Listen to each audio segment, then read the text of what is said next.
Chapter 3. Bravery.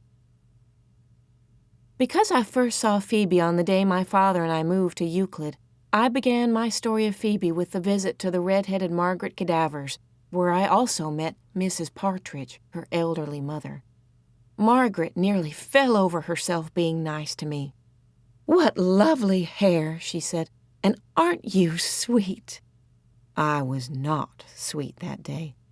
I was being particularly ornery. I wouldn't sit down, and I wouldn't look at Margaret. As we were leaving, Margaret whispered to my father, "John, have you told her yet how we met?" My father looked uncomfortable. "No," he said. "I tried, but she doesn't want to know." Now that was the truth, absolutely. Who cares, I thought. Who cares how he met Margaret Cadaver? When at last we left Mrs. Cadaver and Mrs. Partridge, we drove for approximately 3 minutes. 2 blocks from Margaret Cadaver's was the place where my father and I were now going to live. Tiny, squirt trees. Little birdhouses in a row, and one of those birdhouses was ours. No swimming hole, no barn, no cows, no chickens, no pigs. Instead, a little white house with a miniature patch of green grass in front of it. It wasn't enough grass to keep a cow alive for 5 minutes. "Let's take a tour," my father said, rather too heartily. We walked through the tiny living room into the miniature kitchen and upstairs into my father's pint-sized bedroom and on into my pocket-sized bedroom and into the wee bathroom. I looked out the upstairs window down into the backyard. Half of the tiny yard was a cement patio, and the other half was another patch of grass that our imaginary cow would devour in 2 bites. There was a tall wooden fence all around the yard, and to the left and right of our yard were other, identical fenced plots. After the moving van arrived and 2 men crammed our Bybanks furniture into our birdhouse, my father and I inched into the living room, crawling over sofas and chairs and tables and boxes. My father said. "It looks as if we tried to squeeze all the animals into the chicken coop." 3 days later, I started school and saw Phoebe again. She was in my class. Most of the kids in my new school spoke in quick, sharp bursts and dressed in stiff new clothes and wore braces on their teeth. Most girls wore their hair in exactly the same way, in a shoulder-length bob. That's what they called it, with long bangs that they repeatedly shook out of their eyes. We once had a horse who did that. Everybody kept touching my hair. "Don't you ever cut it?" they said. "Can you sit on it? How do you wash it? Is it naturally black like that? Do you use conditioner?" I couldn't tell if they liked my hair or if they thought I looked like a wang-doodle.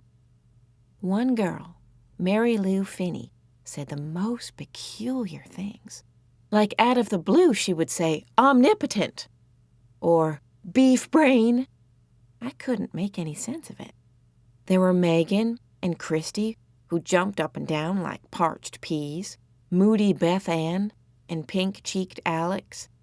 There was Ben, who drew cartoons all day long, and a peculiar English teacher named Mr. Burkway. And then there was Phoebe Winterbottom. Ben called her Freebie Icebottom and drew a picture of a bumblebee with an ice cube on its bottom. Phoebe tore it up. Phoebe was a quiet girl who stayed mostly by herself. She had a pleasant, round face and huge, enormous sky-blue eyes. Around this pleasant, round face, her hair, as yellow as a crow's foot, curled in short ringlets. During that first week, when my father and I were at Margaret's, we ate dinner there 3 times that week, I saw Phoebe's face twice more at her window. Once I waved at her, but she didn't seem to notice, and at school she never mentioned that she had seen me. Then, one day at lunch, she slid into the seat next to me and said, "Sal, you're so courageous. You're ever so brave." To tell you the truth, I was surprised.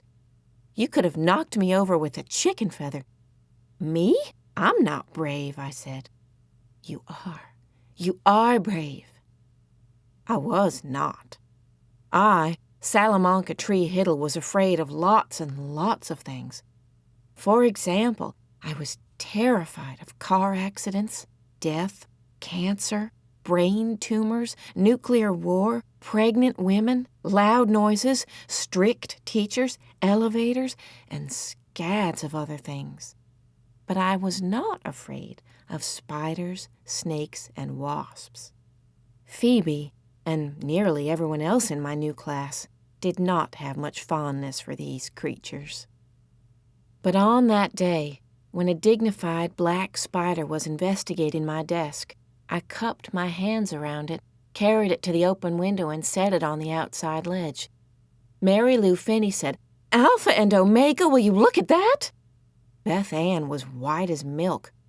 All around the room, people were acting as if I had single-handedly taken on a fire-breathing dragon. What I have since realized is that if people expect you to be brave, sometimes you pretend that you are, even when you are frightened down to your very bones.